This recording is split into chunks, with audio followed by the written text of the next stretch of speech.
Good morning. Good morning. It is the 19th of December 2023. I'm literally doing this live as it happens. So I'll tell you for why. Let me give you some background. My name's Heidi Maver. I'm the founder of EOTAS Matters. We work supporting parents and carers of predominantly neurodivergent children and young people who have barriers to attendance. And we do that by helping them to understand the EHCP system for special educational needs and disability in England.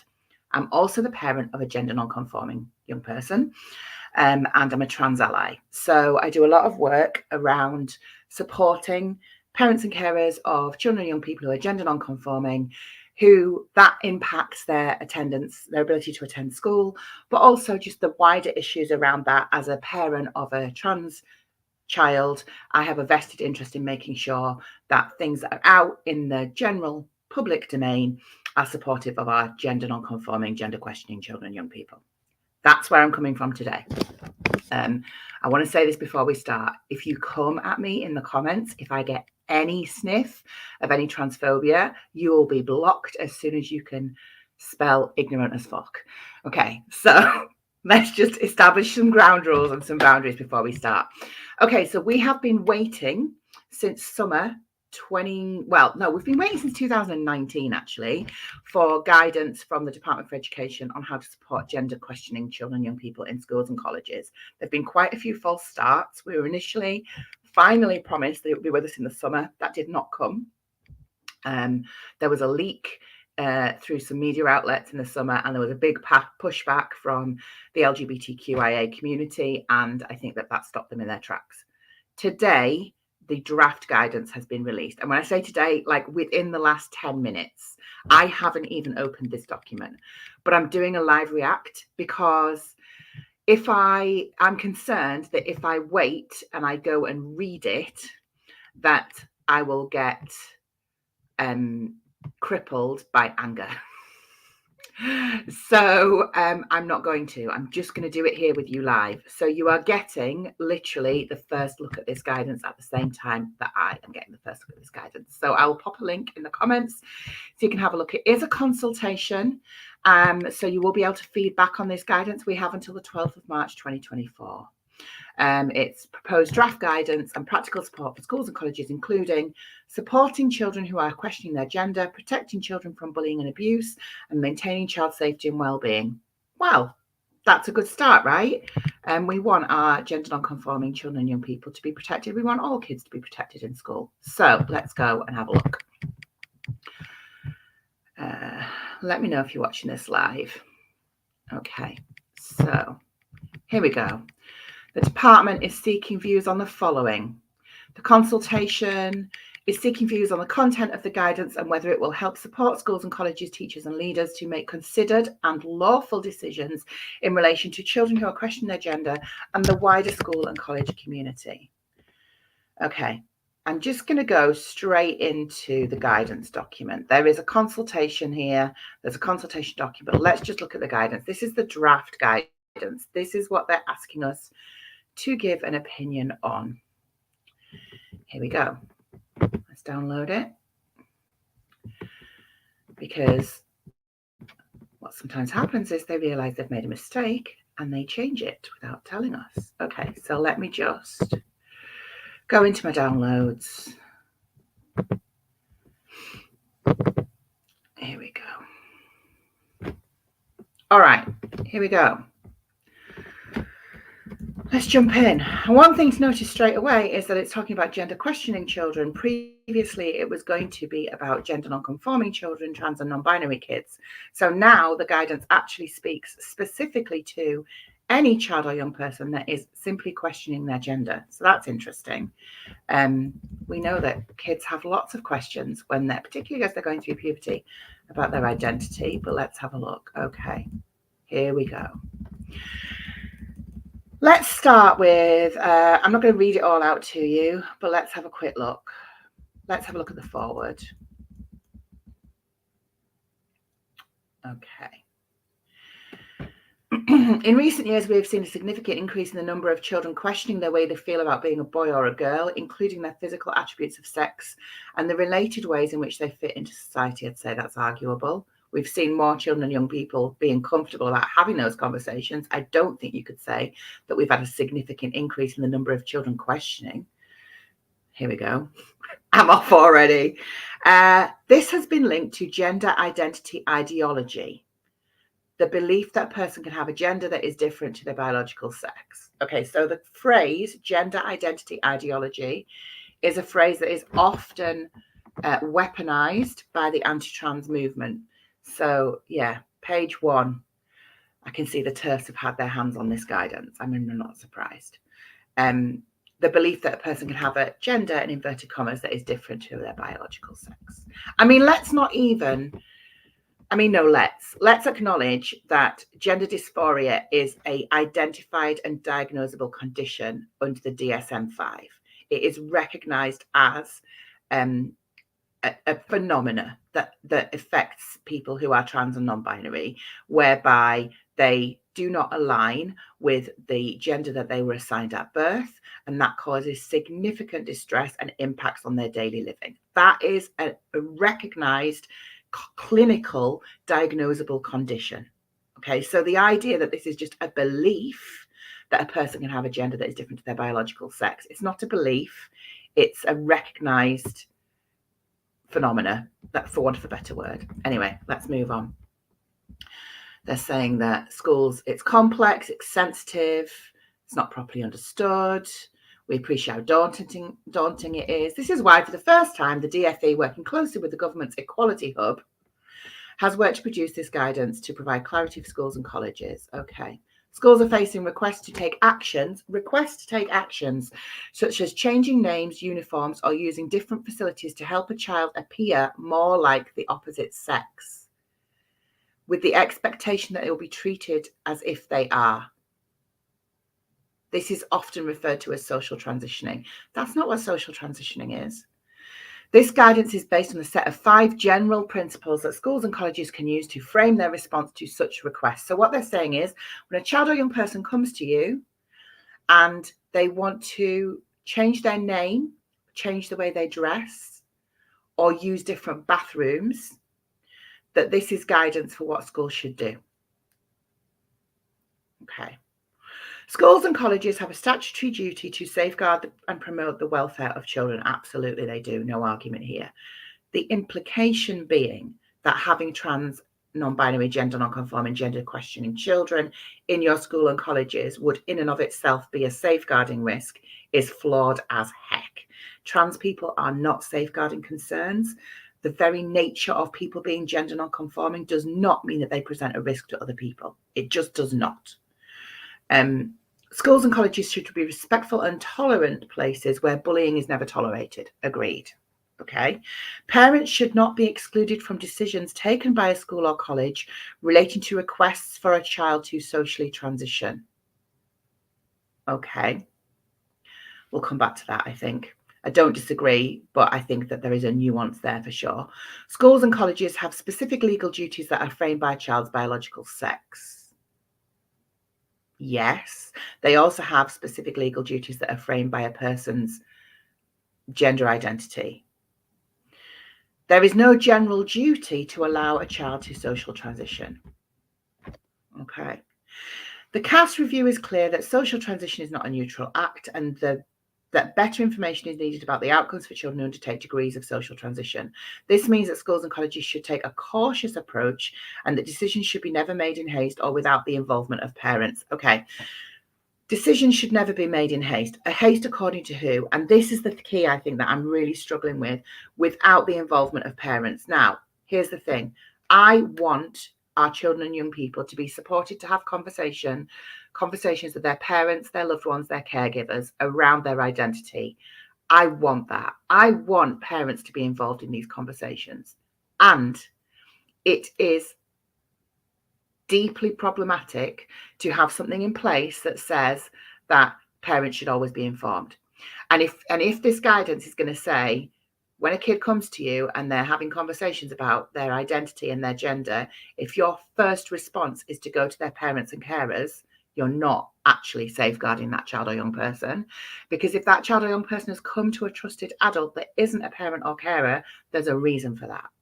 And they may need support around that conversation, and they may need extra help around having that conversation, or it may not be safe for them at home to come out to their parents and carers, or they may need their parents and carers to have some education around it before they do that.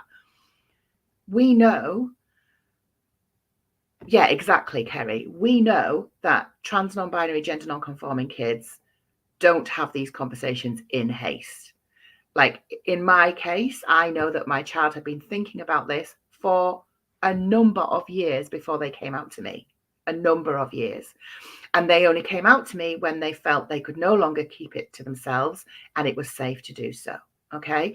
So the idea that we should always just go straight to parents. And the other issue, and we will get into the guidance in a bit more, but the other issue for me is that we already have, I don't know if you're aware of this, but in schools and colleges, for example, if a child or young person comes to you and they are pregnant or they have had a termination, it is not a duty of the school to go straight to. There's no guidance that says you have to go and inform the parents. In fact, quite the opposite. The safeguarding says you prioritise the safety and well-being of that child or young person. You support that child or young person. You involve the people that you need to involve to make sure that they're kept safe. Why do we have different guidance potentially around people's gender identity when we trust teachers to use regular safeguarding practices to support children or young people who are pregnant or who are seeking a termination of a pregnancy? Why does this guidance look different to guidance in that situation? Tell me that that's not transphobic. Okay. A child's choice of who is informed, safeguarding around that choice. Exactly. I want parents to be involved in these conversations. Of course I do. Oh my God, of course I do, but not at the cost of the child or the young person's safety or the trust they have in those relationships with the adults around them. Okay, can you see that? I'm really aware I think I've shared the wrong screen. Hold on, let me get the right screen open. This screen. Here we go. Share screen. Sorry, I thought I was sharing the wrong screen. Here we go. Is that it?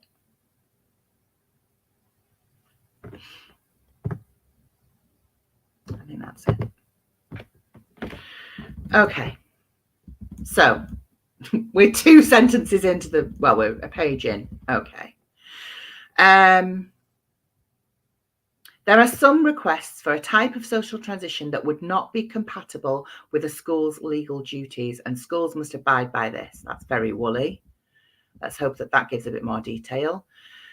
It's signed by Gillian Keegan and Kemi Badenoch. Fun. Okay. So this is non-statutory guidance. It focuses on providing practical guidance, which we would expect schools and colleges to follow to help them make decisions regarding children.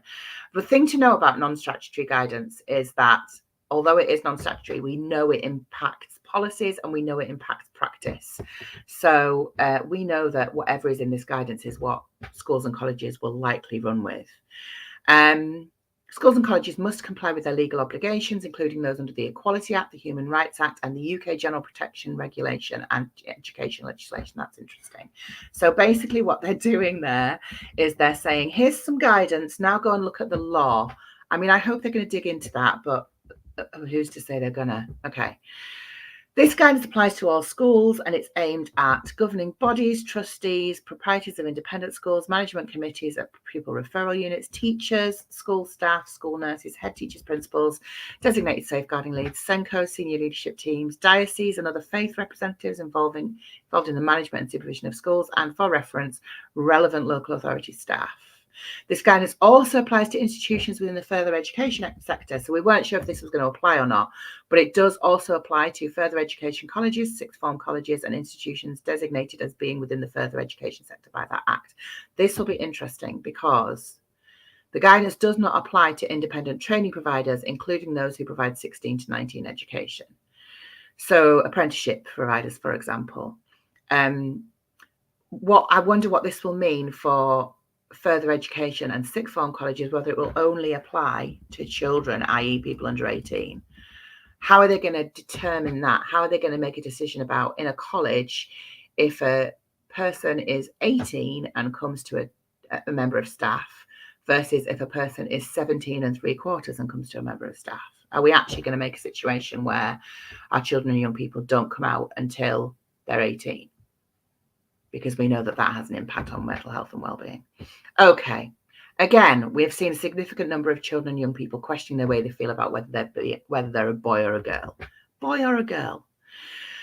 Including their physical attributes of sex and the ways in which they're related to society. This has been linked to gender identity ideology, the belief that a person can have a gender, whether male or man, female or woman or other. This is different to their biological sex. We know that. This is a contested belief. Many people believe this concept is one that reinforces stereotypes and social norms relating to sex. Okay.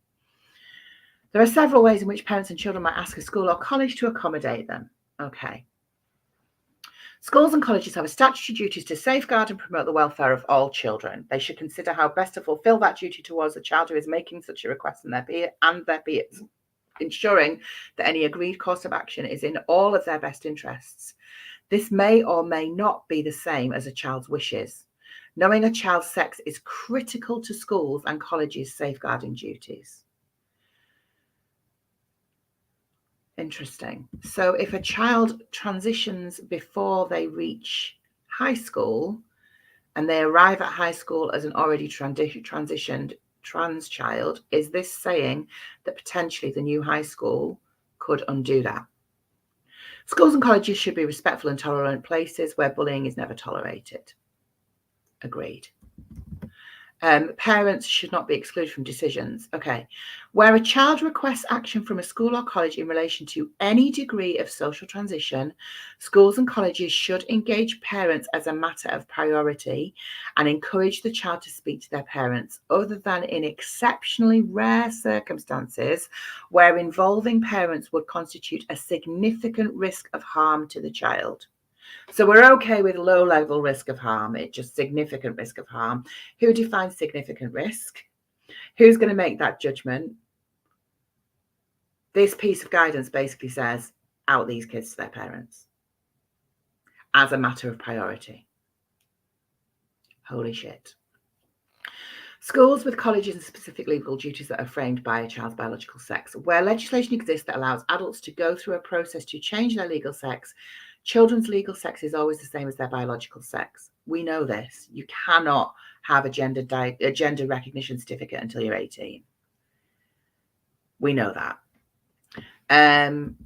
But with regards to excluding decisions for any action, a child requests an action from school or college in relation to any degree of social transition. So what we're saying is, if a child or a young person wants to try a different name, literally, like,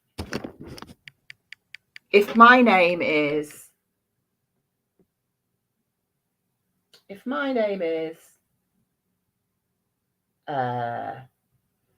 Jemima, and I think I might want to be curious about my gender identity, and I don't want to be known as Jemima, I want to be known as Jay. What this guidance is saying is, you ring the parents. We have kids every day in school asking for different names to be used on registers. I went to school with a girl called Polly. Her name was Catherine. I didn't even know her name was Catherine until I went to a wedding, and they said, "Do you, Catherine?" I was like, "Who the fuck is Catherine?" It was Polly. Everyone called her Polly. No one ever questioned whether her name was Polly or not. Kerry, surely at the point of further education, there's a GDPR issue to share info without the person's information. Yeah, I think so. Why? How is that in the best interest of the child? School should be safeguarding that child, whatever gender they are, when they join the school, and equally if they change their gender at any time during school, right? Okay, so they're saying, let's say in an extreme circumstance, Jemima goes to their art teacher and says, "I'm not really comfortable with the name Jemima. I think I might be gender non-conforming, but for now, would it be okay if you called me Jay?" Yes, it would be, but I'll have to ring you, Mum.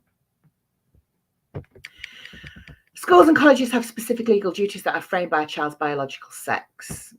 Whilst legislation exists that allows adults to go through a process to change their legal sex, I've read that. There is no general duty to allow a child to social transition. The CAS review into report is clear that social transition is not a neutral act and that better information is needed about the outcomes for children who undergo degrees of social transition. If a school or college decides to accommodate a request, a cautious approach should be taken. I've read this already, haven't I? What I think this is, the CAS review looked at lots of things, and it looked at lots of things around the Tavistock, which is the gender identity service for children and young people under 18. And there were some problems with the way that the Tavistock operated, to the point that the Tavistock has been closed down. Does that mean it's wrong to support gender non-conforming children and young people, or does that just mean that they got it really wrong? There's the thing that they're quoting here is the thing about it's evidence that children who socially transition are more likely to then go on to medically transition, whether that's pursuing hormone treatment or gender affirming surgery. That's not to say that children who social transition, by letting them do that you're encouraging to make those physical changes. And it's not possible until they're 18 anyway. And I think the problem with this is that we're not recognizing that social transitioning is a fully reversible process.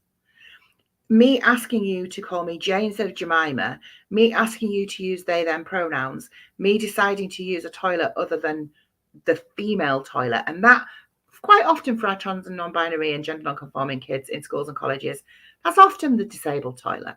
It takes a level of confidence for a gender non-conforming child or young person to use the toilets of the opposite biological sex, particularly early in their social transition. So what are we saying then? Are we saying that if Jemima comes to you and says, I want to be known as Jay, you're going to say no, and you're not going to let her use or them use the accessible toilets, and you're not going to let them cut their hair?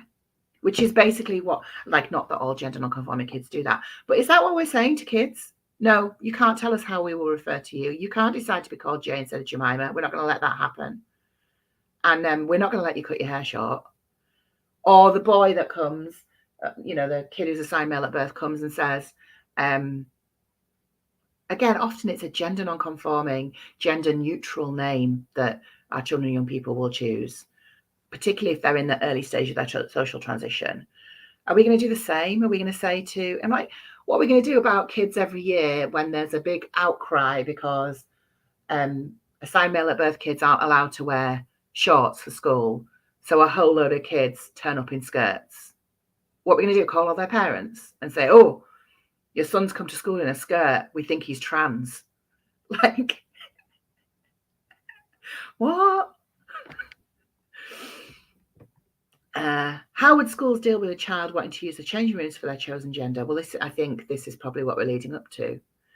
And I think this is key, right? I can't speak for trans people. I'm not a trans person. But as a parent of a trans kid, he does not want to be in male changing rooms with other men swinging their privates around.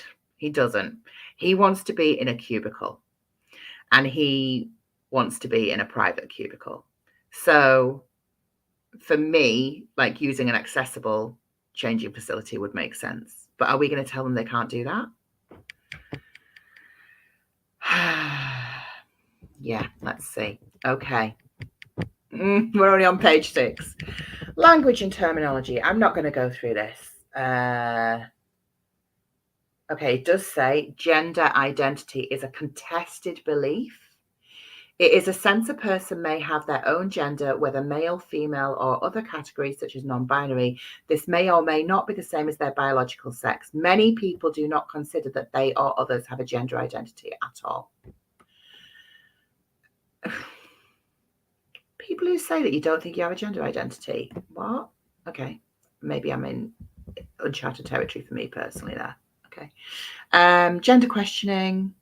Gender distressed or confused is a way of describing distress or confusion that may arise from a broad range of experience connected to a child's understanding of their biological sex and associated attributes of behaviour, but where a formal diagnosis of gender dysphoria has not been made. Do these people know how hard it is to get a formal diagnosis of gender dysphoria? It is incredibly difficult On the NHS, it's practically impossible. So what they're saying is, if you haven't had a diagnosis of gender dysphoria, we're not going to honour your gender identity. Social transition is a term that used to refer to a process by which people change their name, pronouns, clothing, or use different facilities from those provided for their biological sex. Not all people who go through this process will do so in the same way. Not all requests made to schools or colleges will comply with legal duties to safeguard children. Social transitioning is not a neutral act, and it has been recognised that it can have formative effects on a child's future development. What, in as much as their gender identity is validated and their mental health improves, and then they're able to make choices about their own lives and their own bodies in the future. Shock horror. Gender incongruence is a medical diagnostic term for a marked and persistent incongruence between an individual's experienced gender identity and their biological sex. So that is clearly stating that there is such a thing as gender incongruence and gender dysphoria.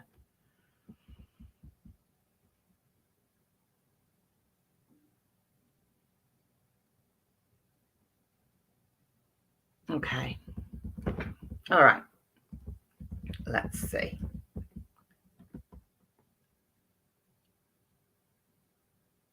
Okay, so this is when a request is made by a child or young person to socially transition.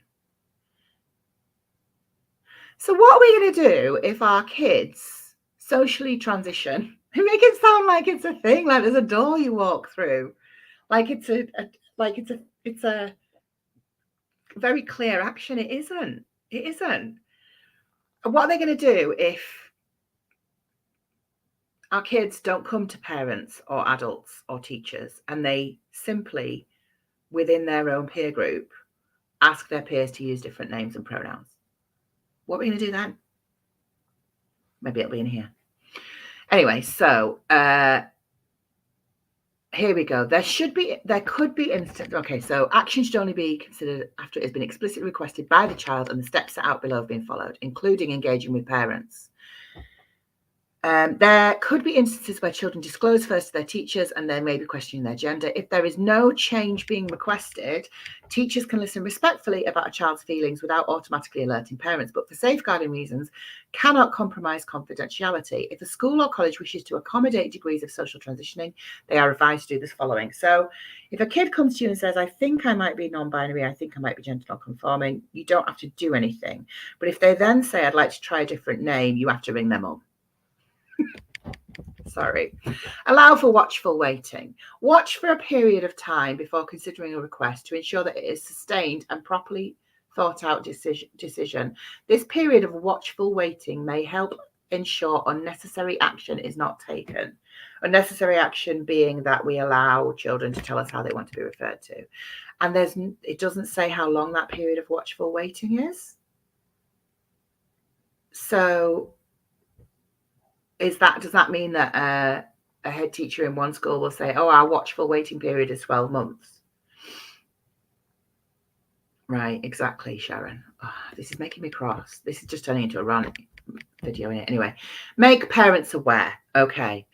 If a child requests a change, schools and colleges should make parents aware of the situation and can point them to support outside the school environment. For example, pastoral or medical support. What about some specialist support from organisations who are experts in the field of supporting gender non-conforming children and young people? You're asking pastoral staff and medical staff. Why are we involving medical staff? Social transition is not a medical process. And if your pastoral team are not experienced in supporting gender non-conforming children, that's a big ask. The only exception to this is the very rare situation where informing the parents may cause a significant risk of harm to the child. Again, legal duties will differ depending on the request. These are outlined in the guidance below. When the guidance advises that schools or colleges should adopt a certain approach or are able to set clear rules in a particular area, this should apply in the overwhelming majority of cases and be the starting point for decision making. However, in some areas, the school or college must be prepared to depart from the expected approach or from those rules in the exceptional case where it is necessary to do so to safeguard and promote the welfare of a child. In doing so, they should note that safeguarding requires an individual to consider what is in the best interest of the child, which may or may not be the same as the child's wishes. The guidance states where schools or colleges do not need to consider an exception. Okay. Right.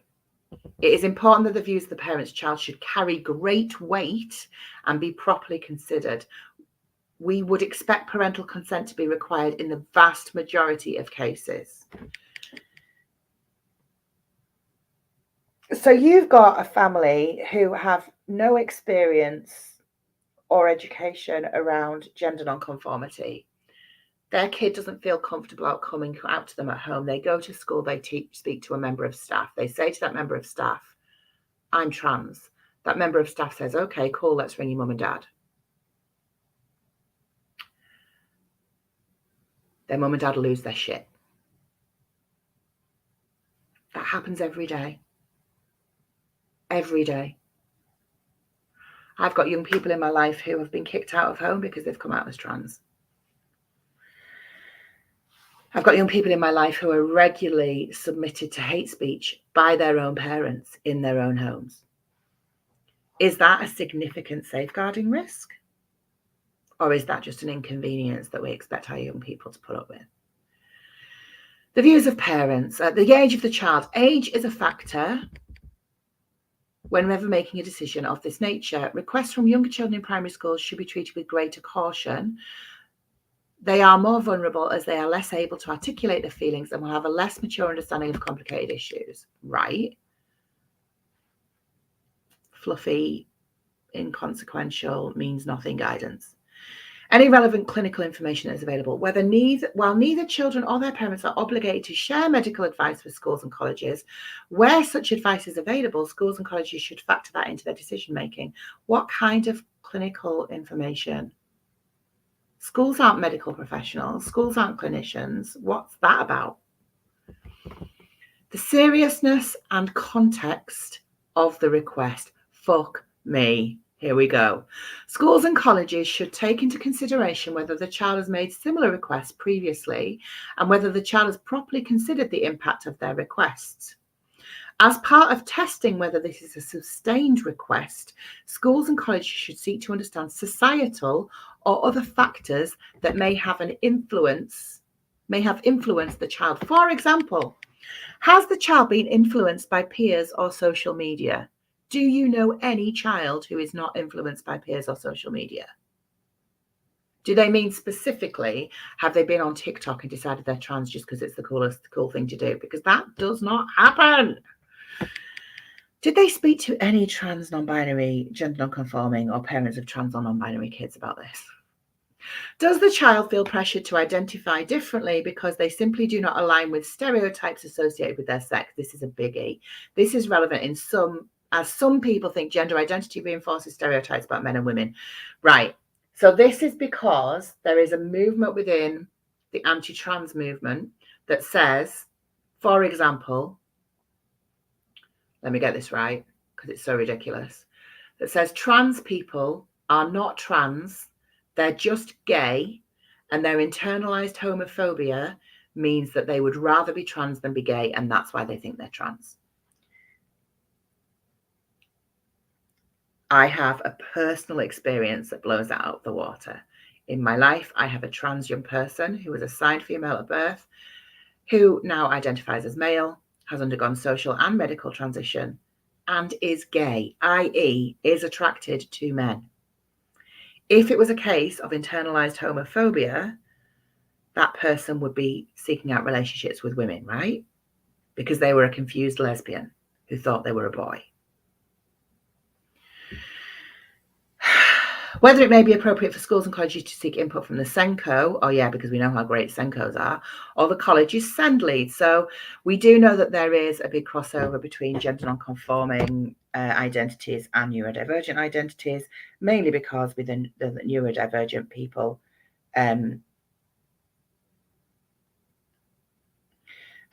just got a message from someone, mainly because, you can come Lindsay, that's fine, mainly because we know that neurodivergent people just don't really buy into the whole social norm, what is expected just because it's always been that way thing. So we are more likely to be embracing of our gender nonconformity.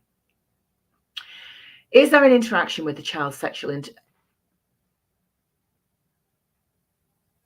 Wow. Is there an interaction with the child's sexual orientation? Schools and colleges should note that the CAST review heard from young lesbians who felt pressure to identify as transgender male, and conversely transgender males who felt pressure to come out as lesbian rather than transgender. Where a child discloses they are also questioning or exploring their sexual orientation, schools should make clear that they are under no pressure to reach a particular outcome.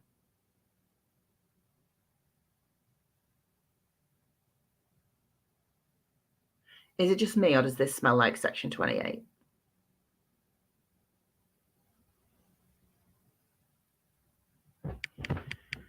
Fucking hell. The long and short-term impact on the child. We do not yet have a definitive evidence of the long and short-term impact of changes on children. But the CAST Review's interim report is clear that it could have significant psychological effects on a young person. Schools and colleges should therefore take a cautious approach. What would have significant effects? Social transitioning would. We also know that not affirming trans people in their gender has a massive impact on their well-being. We hear about trans people every day unaliving themselves because they're not being supported in their gender. Ugh. Completing the above steps will not be sufficient to allow a gender questioning child access to spaces designated for the other sex, or to sports where it is not safe or fair to take part with the opposite sex.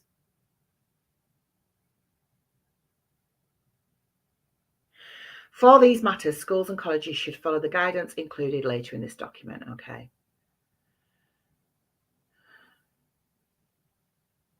Members of staff should support children in a consistent way. Members of staff should not unilaterally adopt any changes, including a new name or new pronouns, unless or until this has been agreed by the school or college in accordance with the proper procedures. And in the vast majority of cases, parental consent as set out in this guidance. So you've got an art teacher who is the favourite teacher of a gender questioning child. And that child says, I can't talk to anyone about this, miss, but while I'm in your class, would you use J instead of Jemima? That art teacher isn't allowed to do that.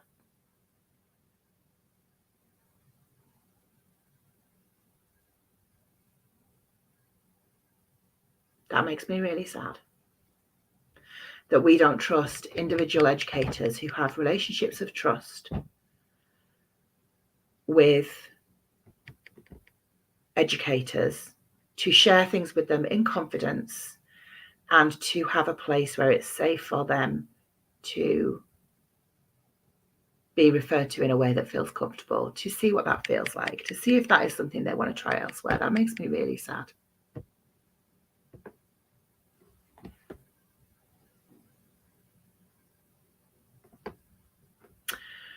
What it feels to me like is this guidance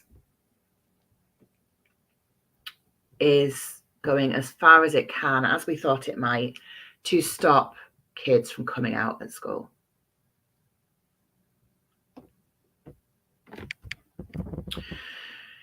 If or where any changes have been agreed, the school and college should communicate this to other pupils and staff where it is necessary and proportionate to do so. So not only are we going to out you to your parents, but we're also going to out you to the rest of the school. This should be done sensitively without implying contested views around gender identity are fact. Other pupils, parents, and teachers may hold protected religious beliefs or other beliefs that conflict with the decision that the school or college has made. These are legitimate views that must be respected. Okay, this is the bit that I was worried about. So, the Equality Act protects you if you have views that potentially, so you have religious views or gender critical views, that basically means that you don't hold with the notion that people's gender can be different from people's biological sex, right? You are protected by law. You are allowed to have those views, okay? You are. The Equality Act says you are allowed to have those views. However, having views and expressing them in a hateful, violent way are two very different things. So you could have a devout religious teacher who holds those views. That doesn't mean that it's okay for them to express those views around that child or young person.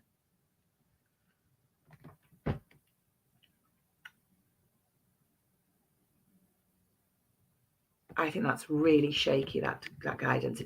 It's a bit loose. It's a bit loosey-goosey. Okay. This is about registrations.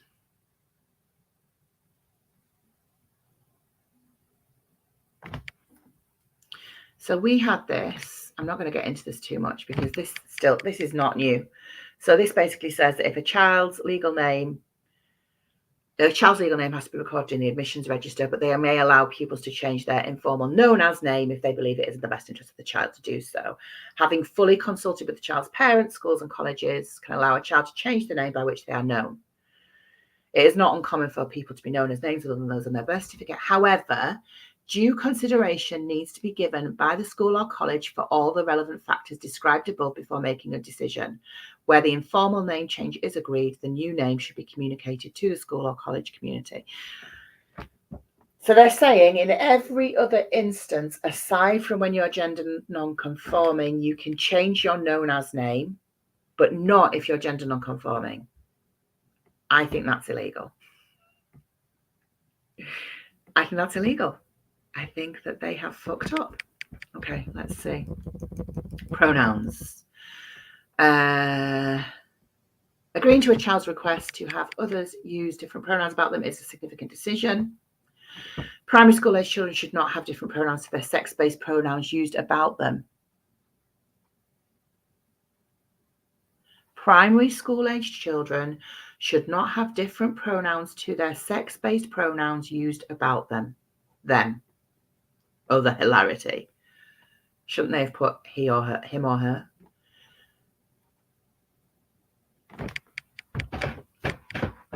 So a primary age kid that is already recognised as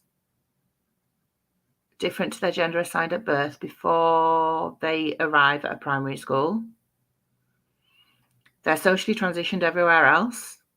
I know children this applies to. They are using different pronouns to those that might have been assigned to them at birth. Primary school age children should not have different pronouns to their sex-based pronouns used about them. Fuck me.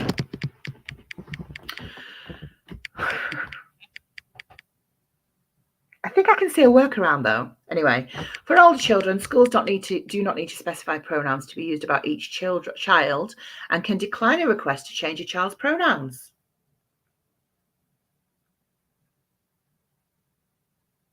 They can decline a request to change a child's pronouns.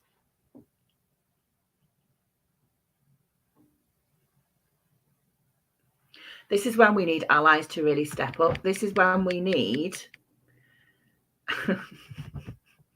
Do they even bother to proofread their own hate speech? Doesn't look like it.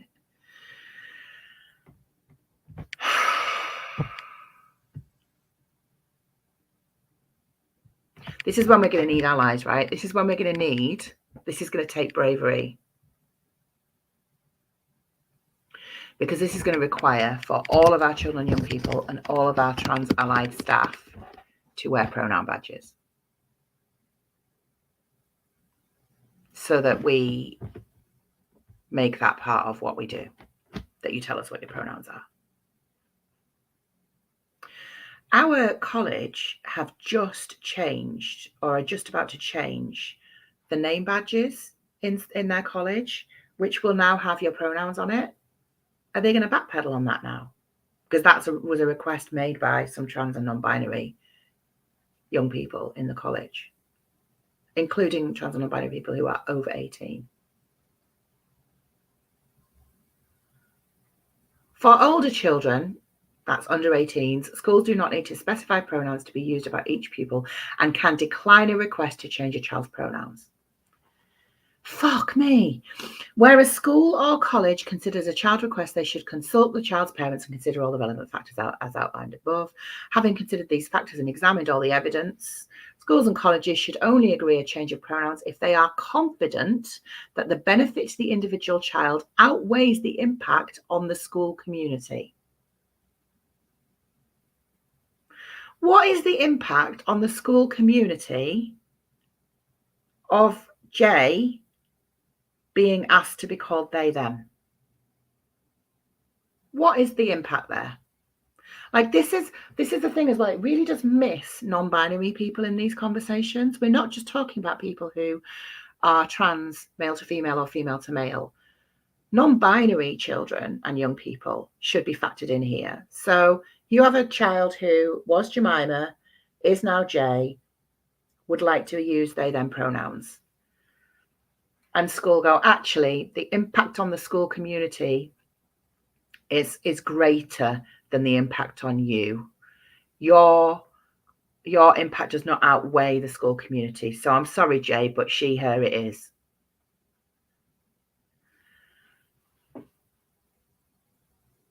It is expected that there will be very few occasions in which a school or college will be able to agree to the change of pronouns.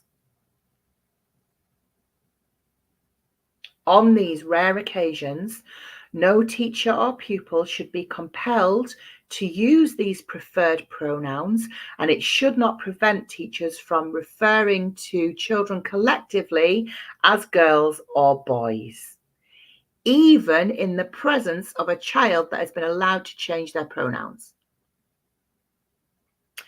Even in the exceptional case where safeguarding requires a school or college to take an alternative approach, schools and colleges should exhaust all other options, such as using first names, to avoid requiring other individuals having to use preferred pronouns.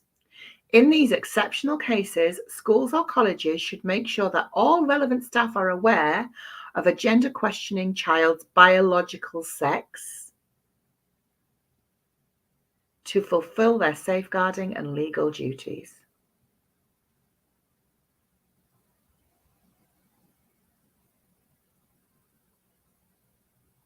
Holy fucking shit. So Jay was Jemima, uses they, them pronouns. All their friends use they, them pronouns.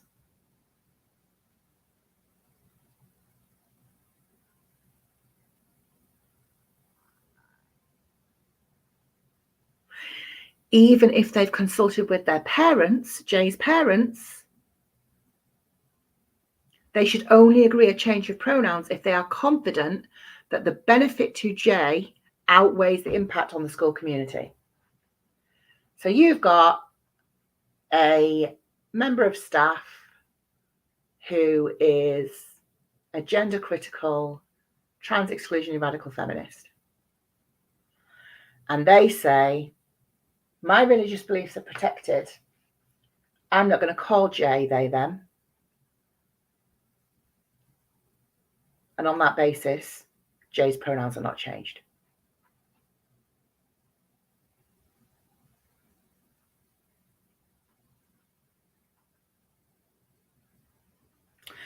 And then it goes on. In all cases, bullying of any child must not be tolerated. Agreed. No child should be sanctioned for honest mistakes when adapting to a new way of interacting with another pupil. So kids in Jay's class who decide they're going to be twats about it and not use they, them, they're going to keep calling Jay she, her. Oh, it was an honest mistake, miss.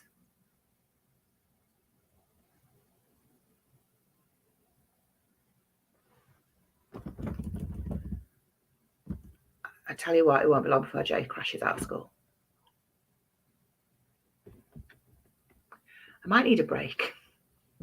I might need to come back and do this in 2 parts.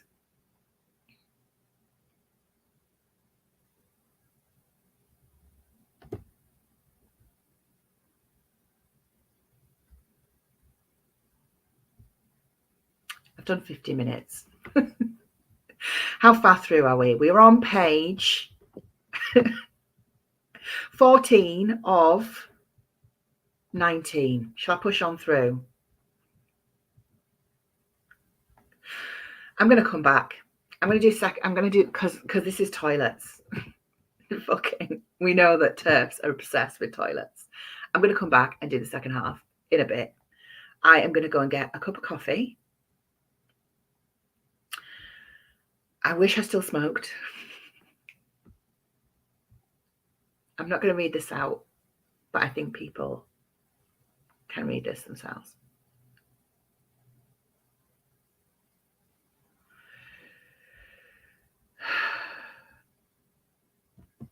Yeah, same, Sam.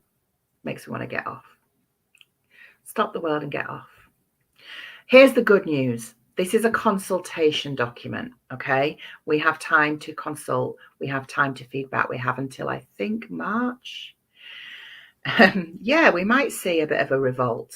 We might. But so far what we've gleaned is that schools should only change pronouns in rare circumstances when it is believed that the child or young person's well-being would be impacted more greatly than the impact on the school community at large. So basically, you can't change your pronouns. We're also not going to allow kids to social transition unless they've spoken to school. We're not going to allow social transition anyway, because we're not going to, the pronouns thing, like we're going to let them, well, we'll get onto the toilets thing. I think the toilets thing is going to be, Christ, just let them piss in peace, for fuck's sake. Right, I'm going to go. I'm going to come back in a bit because I do feel a bit frazzled. And believe it or not, this was me regulated. So take care of yourselves. Sit tight. We'll do part 2 later on. If you are a trans, non-binary, gender non-conforming, gender question person, please know that we love you. Please know that we've got you. We will do what we need to get you the support that you need. And I am really sorry that our horseshit government have been